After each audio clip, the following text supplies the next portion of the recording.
अखंडमंडलाकारं व्याप्तं येन चराचरं तत्पदं दर्शितं येन तस्मै श्री गुरवे नमः।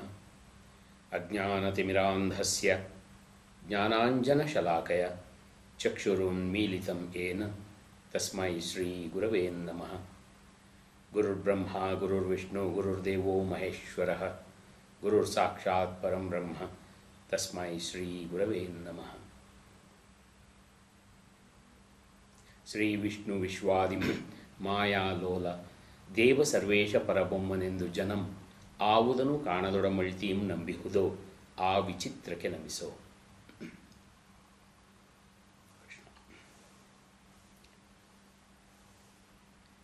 Living is an art.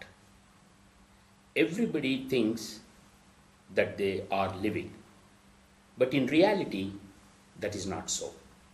You may be wondering, if I say that you are not living, how could that be?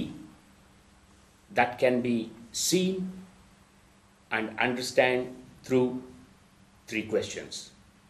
Let me ask you first of all three questions, and if the answer to those three questions, if that is yes, then you are living. The question number one is, are you aware of every actions that you perform? Mostly not. Rarely are we aware of our actions. Most of the actions that happens within the body are involuntary. And even the actions that we perform in the world outside, it's not that all the time that we are aware of everything. So the answer generally is no. Now let's look at the second question. Are you aware of every word that you speak out? Think for a moment.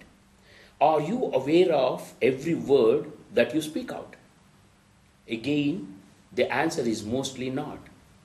Because this is the reason many a times we would have said, hey, don't get me wrong. I was in some mood. I did not mean what I said. What does that mean? That means that we were not aware of whatever we have said. And words are very important. Through words, what we speak out, if we are not aware of, it could mar the relationships. Today's interpersonal problems are mainly due to not being aware of what we speak out. We blurt out something and then we strain our relationships. Once we become aware of, that means when I know what I am talking, then naturally the relationships will not get marred or strained. Therefore, if we look at it carefully, are we aware of every word that we speak out? In fact, there is the Vachana Sahitya, the Sharanas of 500-600 years ago have said it, that every word that you speak out should bring in the peace in the minds of others, the listeners. I'll just recite that and then I'll translate it. ನುಡಿದರೆ ಮುತ್ತಿನ ಹಾರದಂತಿರಬೇಕು, ನುಡಿದರೆ ಮಾಣಿಕ್ಯದ ದೀಪ್ತಿಯಂತಿರಬೇಕು, ನುಡಿದರೆ ಸ್ಫಟಿಕದ ಶಲಾಕೆಯಂತಿರಬೇಕು. See, when you speak, it should give knowledge to others. It should bring peace in the minds of others. And it should have the clarity. And it should be a garland of pearls. Now, if we take a good look at what we are talking from the moment we wake up in the morning to the moment to the time we go to sleep in the night, most of the time we are not even aware of what we are talking. When such being the case, what we speak is very important. That's what we realize. And for the second question also, mostly the answer is no. Now the third question, which is subtler than the actions and words, are the thoughts. Are we aware of every thought that arises in our minds? If you look at it carefully, most of the time we are carried away by one thought or the other and we miss many thoughts. According to a research, it is said that in one's waking state every day, around 60,000 thoughts arises in one's own mind. Now, the moment you look at 60,000 thoughts, which stands to reason, if we even say one thought per second, That means 60 thoughts per minute. That means 3,600 thoughts per hour. And if one is awake for 16 hours, 8 hours allocating for sleep, then 16 into 3,600 is something like 57,000 plus, which is very close to 60,000 thoughts. That many thoughts arises in our mind. And are we aware of all those thoughts? Not really.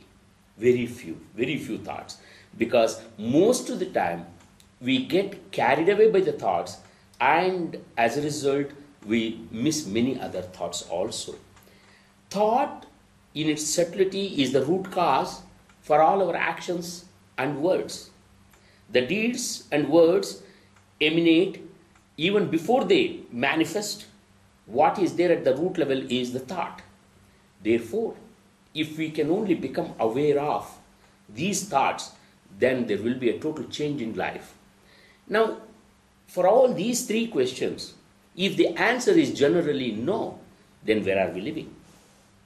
Then what is happening to us? We are most of the time existing and not living. That is why that dimension of living is to be understood. Becoming aware of every word, deed, and thought. When that happens, the transformation happens in one's own life. The transformation comes about becoming aware of, being in that moment.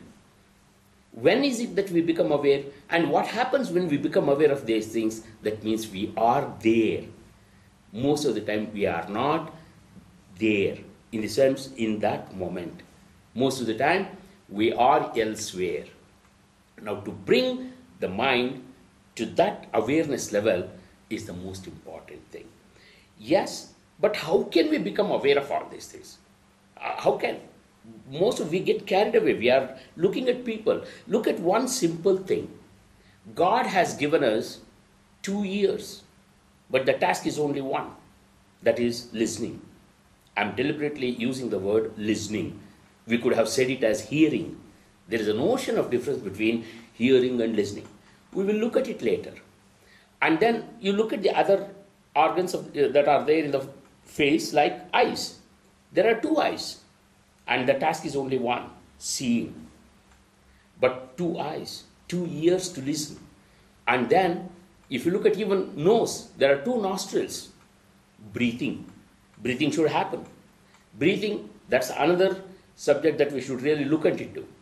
Are we breathing consciously? It's an involuntary function. From the time we were born into this earth to the time we leave this earth, we have been breathing. And we are not even aware of it. We will look at it. And then, if you look at the other organ, that is only one, that is tongue. And you look at the tongue, and it does 2 actions. Whereas, when we looked at the other organs, 2, but they are doing one function. Here, tongue does 2. It talks and it tastes. And both are harmful to the human being. For one to live, one has got to master over the tongue. This is the first step towards a harmonious and good living.